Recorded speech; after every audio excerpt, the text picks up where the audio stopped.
Hello, everybody. Lord, I worship you. Don't you bow, Elijah, Allah go. Hi, everybody. Come on in, come on in, come on in. Stuck around. Gabiesio. Allah I worship you. Don't you buy. Basically, this song is by one of my dearest friends, Toy Music. It's Toyen. That's the name. That's her stage name, but her name is Toy, and this is Mojuba. It is basically praising God and being in awe and reverencing God in all His glory, and saying that Kabiesa means He is the King of all kings. Kabiesa is a king in Yoruba language, so that means He's the King of all kings. So if you love this song, please go buy her Tony's album. I ain't getting anything from it, but this is one of my all-time favorite songs. It's called Mojuba. Mojuba meaning I give God the glory. Because one thing in life is, I don't know about you, but without God, I'm nothing. That's the way life is for me. I give all the glory to God. I do not take any credit for anything that comes my way, because I know that one thing's for sure, but for God and His grace, I will not be here. So that's why for me, my faith is a big part of who I am. So this song is Mojuba by Toyen Music, Toyen. Let me see if I can write it real quick. Let's see, hold on one second. Hi everyone, come on in, come on in, come on in. Say hello. Say hello when you come in. Let's talk immigration. And while we wait for a few more people to come in and join, this song is by my friend, one of my dearest friends. It's called, her name is Toyin, but it's Toyin Music, and it's Mojuba. Hold on one second, people. Give me 1 second. I love the song. I love the song. So it's Toyen Music, Mojuba, meaning I give God the glory. He is God. He is the one who deserves all the glory. Yes. So come on in. Say hello. Let's talk immigration news. This is Attorney Abdusala Ole Samuel, immigration attorney. That is the name of the artist, Toya Music. Her name is Toya. She's my friend. She's a gospel artist, and her songs are inspiring. They're encouraging. They're motivating. They're faith-filled. You name it. So come in, everybody. Let's talk immigration. Let's talk Vawa work permit and how to document abuse. So I think I'm having connection issues. Let me know. Once you come on, please say hello. Please say hello. And we are also on YouTube. We are trying to build our audience and subscribers on YouTube. So please subscribe. Invite your friends and your family members to subscribe. It's All Day Law Firm LLC on YouTube. And we actually do simultaneous casting when I do the lives now on Facebook. I also do that on YouTube as well. So if you're on YouTube, please look for All Day Law Firm LLC and subscribe. I would really appreciate that. I hope everyone's day is going good so far. I hope you're all keeping warm and safe. It's been, it's been something with the cold freeze. Hello. Is that Mr. Hart? Please let me know if I'm pronouncing your name correctly. Thank you for coming on. Thank you for joining. So let's talk immigration law. Let's talk Vawa work permit and documenting abuse when it comes to your Vawa petition. Once you come on, please say hello. Once again, this is Attorney Abisola Ole Samuel, immigration attorney. I am based in Alabama, but I can and I do represent immigration clients regardless of the state you live in. That is a question I get every single day. Every single day I have consultations. I get that question even before I schedule one, and that's fine. I have no problem repeating that. But yes. I can and I do represent immigration clients regardless of the state you live in. So come on in, people. And once you come on, say hello. And for those who do not know, so let's jump right in. For those who do not know about Vawa, Vawa is a way where you can, and Vawa is one of the immigration practice areas that my firm handles. I do Vawa, I do work visas, I do H-1B visa. I had a couple H-1B petitions we sent out today. Marriage-based green card, employment-based green card, and what else? Asylum, fiance visa. Let's see. And, you know, if you go on my website, let me show you the website. Website right here, olalawfirm.com. You have more information about the practice areas that I do in my firm handles. So, but for those who don't know, VAWA is one area, a practice area that I do. And VAWA is what we call a self-petition green card process. Basically, it is for abused spouses, abused children, abused parents. If you are a spouse and you're abused by if you're a spouse and you have a U.S. citizen or legal permanent resident spouse who is abusive to you, and they are a citizen or legal permanent resident, you can qualify to file for your own green card because of that abuse. That's basically what VAWA is in a nutshell.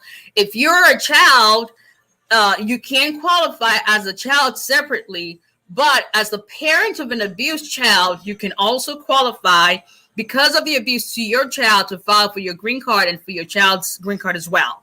If you are a parent and you have a child who is a son or daughter who is 21 years or older, and you have been abused by that son or daughter, then you will qualify for your VAWA to file your own green card through the VAWA process.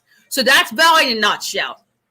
So one of the questions I get asked a lot is, does everybody who files for VAWA get a work permit? And another question is, how do I provide evidence, or how do I document the history of abuse in my marriage? So let's talk about that. What do you think? Ms. Johart, I'm not sure I understand your question. So if you would send me a message, and I can, or if you would, because I'm not sure if are you asking if the immigrant themselves abuse a citizen, but they can, I mean, if they're already a citizen, they can be asking for a green card. So I'm not really sure I understand your question. But so if you file for VAWA, if you qualify for VAWA, and the question is, do I qualify, or does everybody who files for VAWA, do they all qualify, and can they all file for work authorization at the time they file for VAWA? And the answer is, it depends. It depends on your classification. And your classification is based on the status of the abuser. So let me explain. If your abuser is a U.S. citizen, then you can simultaneously, then you'll be classified as an immediate relative. And for immediate relatives, there's always visas available to them. And so that means, that basically just means that once you file your VAWA, you can file your adjustment of status application at the same time as well. If you are not, if the abuser, your spouse, the abusive spouse, is not a U.S. citizen, then you cannot file your work authorization or your application to adjust status until an immigrant visa becomes available to you. Basically, the way you know is if your priority date is current. So if you are married to a legal permanent resident, you're not classified as an immediate relative. So in that case, you can only file for a work authorization and application to adjust status if your priority date is current. So how do you know if your priority date is current? We have what we call the visa bulletin, and that is released every single month. If you go on my website, I have a link to that, and you'll be able to see the visa bulletin, and it would have the charts that USCIS uses, and you can know if your priority date is current. So if your date is current, then you're eligible to file. Another thing is, even if your date is not current and you cannot file, so if you're not an immediate relative, you have to make sure that you have an immigrant visa available to you in order to be able to apply for your green card and file your work authorization. If your date is not current, then you have to wait for your Vawa petition, the 360, to be approved. Once that's approved and you still don't have an immigrant visa available to you, what USCIS will do is to put you on deferred action. So meaning deferred action, meaning you're not going to be removed, but you're allowed to legally stay in the United States until a visa becomes available to you. So once you have that approval, 360 approval, you can apply for work permit based on that approval until you're able to apply for your green card. Make sense? So that's really why I said it depends on the status of your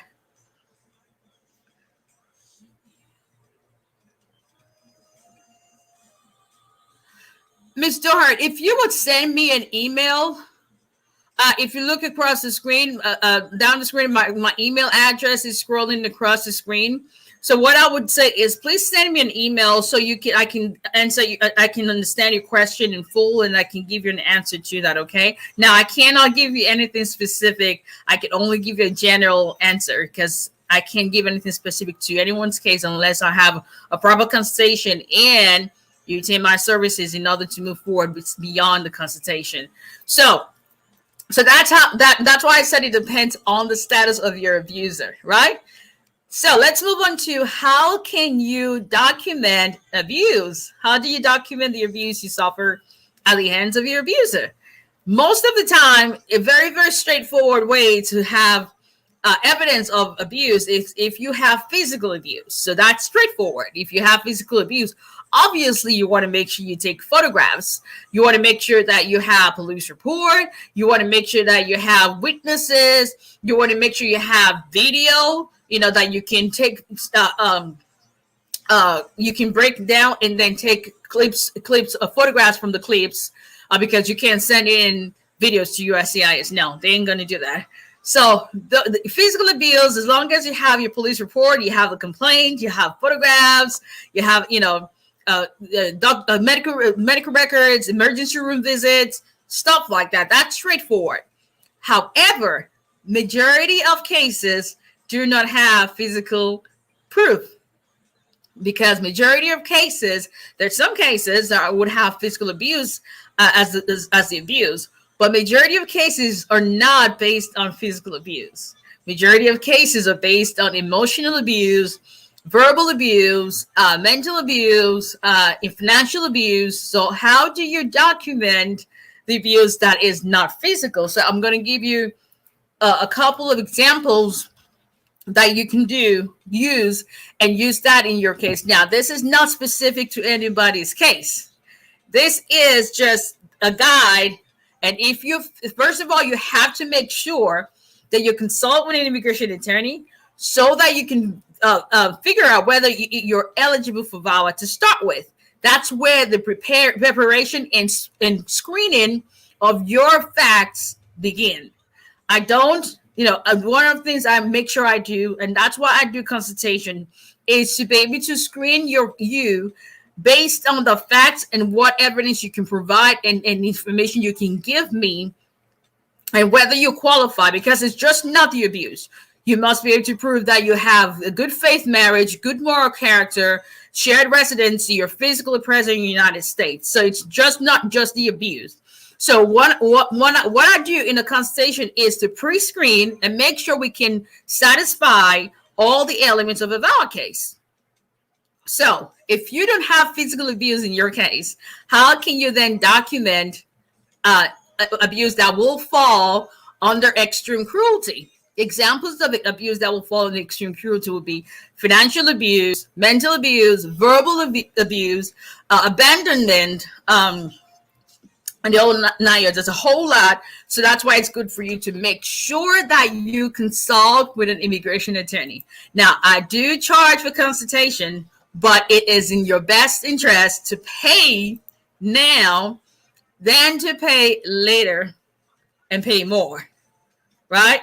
You don't want to end up in Vawa cancellation and removal. You want to try to make sure you get your Vawa case when you file with USCIS. So I charge $125 for consultation. If you retain my services, I usually will credit that towards the total legal fees. So if you're just joining on us, we're talking about Vawa work permit and how to document abuse in a Vawa case. So let me put that. That actually almost just covers my whole face, like the whole side. That's okay. So let me give you some examples that you can use as a guide in your case. If you are suffering emotional abuse, for instance, you want to make sure that you can document things like having a diary, write things that happened, the way you're being treated. That, I have a case where my client has been keeping a diary for 4 good years. And so you could see all the paperwork and all that. We took pictures of that to know that this is not someone who's just making stuff up. She's been writing things that had happened and couldn't talk to anybody because of the culture she was raised in. So keeping a diary and writing things down, keeping a journal will be very helpful. Another way you can document emotional abuse is when that happens, for you to tell somebody. Tell a friend, email a friend, have something on record to say, hey, listen, this is what I'm going through. I'm not sure if this will be abused, but I don't think it is I don't think anyone should have to deal with this. Talk to somebody at that point. Another way you can make sure you have evidence to support emotional abuse is start therapy sessions.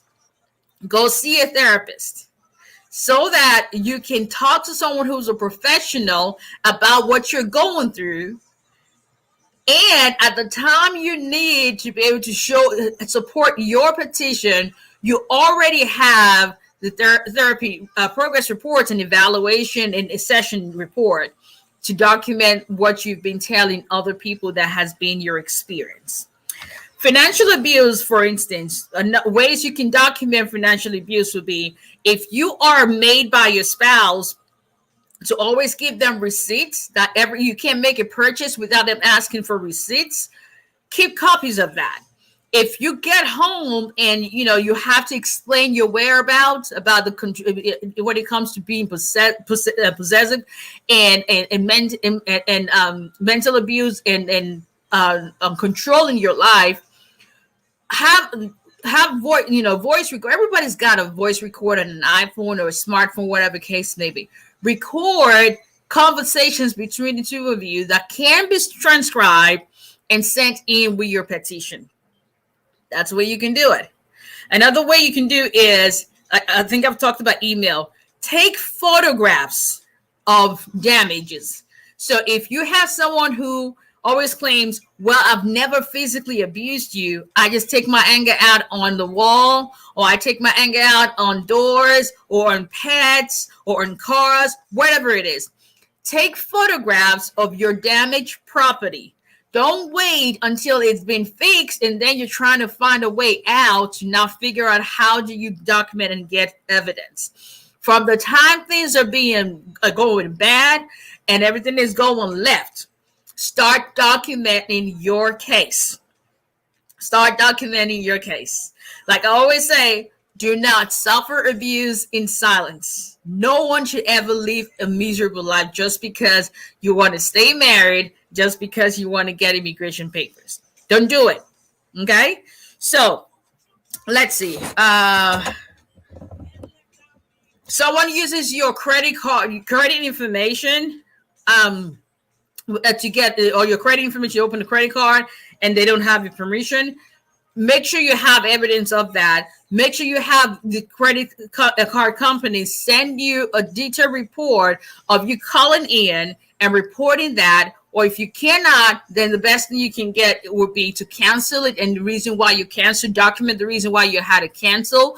If they won't let you do that, then make sure you record your conversations that can be transcribed and notarized, and that we can send that in with your petition. So let's see. What else? Witnesses are good in documenting abuse. If you're being harassed or publicly humiliated by your spouse, people who have witnessed those can attest and swear affidavits on your behalf, notarize them, give copies of their ID cards that will go with those affidavits, and be able to narrate and tell their version and their observation of the abuse that you have gone through or going through with your spouse. Witnesses are a big deal. Witnesses such as pastors, if you're a member of a church and you have counseling services or therapy department, counseling department in your church, an affidavit from that counselor will be very important, very useful. So those are just examples of how you can document your abuse in order for you to be able to prove your Vawa case. That's not an exhaustive list, obviously. And every what your evidence is going to be specific to your case. So it's always, the best thing is always for you to start. I always say it's not about you starting. It's about anticipating what your end result is. If your end result based on your story is to be able to get an approval, then work your way backwards and see how you can make that happen and how you can make sure you have a solid case. Make sense? So just to reiterate, we talked about who can get a work permit immediately when you file for Vawa, who has to wait, and why based on the classification, and how you can document abuse in order to support your Vawa case. Make sure at the end of the day, listen well, everybody. The best thing you can do for yourself, whether it's Vawa, whether it's asylum, marriage green card, employment green card, I don't care, whatever it is. Do not skimp out on trying to save money and then you say, I'm not getting an attorney. Because at the end of the day, you would end up spending more once you get yourself in the bind. So do yourself a favor. Get an attorney. Once again, get a lawyer to help you with your case. But thank you to everyone who jumped on. I hope you all stay safe and warm. It is freezing cold everywhere. Like, I lived in Chicago for 3 years. So I lived in Chicago for 3 years, lived in Massachusetts for a year, not even a year. So I lived in really cold areas. I thought I'd run away from those and escape those moving to the south. But this week, no. But anyway, thank you to all those who jumped on. If you need immigration services, please contact our office. Our number is 334-341-4475. You can send an email to info@olalawfirm.com or send me an email directly to aos@olalawfirm.com. And until next time, everybody, bye-bye.